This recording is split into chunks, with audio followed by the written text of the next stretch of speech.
galera, Fernando na área. Vou começar mais um vídeo no meu canal aí, falou? Então, galera, hoje eu trouxe um vídeo sobre regulagem, tá ligado?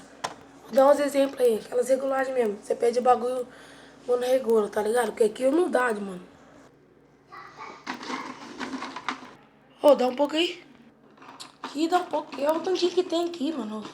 Olha o tantinho que tem no bagulho, tio. Você quer comer aqui? Como 2 potes desse aqui, tio. Você ainda quer pegar um pouco? Tio, olha o tantinho que tem. Demorou então, seu regulado. Vou ali comprar uma bolacha ali, ô seu vacilão. Quebrar o seu.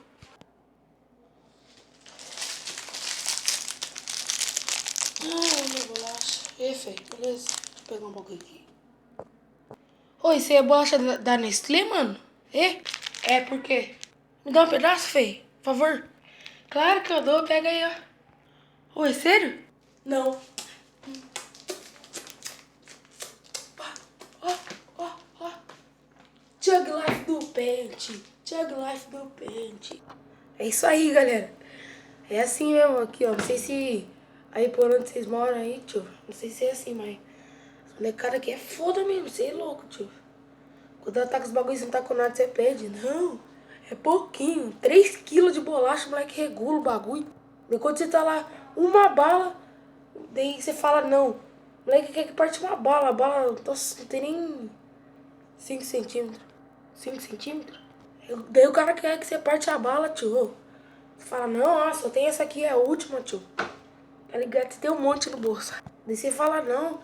Aquele dia você regulou o bagulho pra mim, o cara acha vacilão ainda. Acho que nós é vacilão. O cara regula o bagulho um dia, vira outro dia que nós tem, ele quer. Sai fora, tio. Merece tomar uns tapão, tá ligado? Você é louco, tio. Espero que vocês tenham gostado desse vídeo, galera. Eu só não vou fazer mais um pouquinho desse vídeo aqui, porque já tá na hora de eu ir pra escola, 12h02. Tá na hora de me arrumar, falou? E é nóis.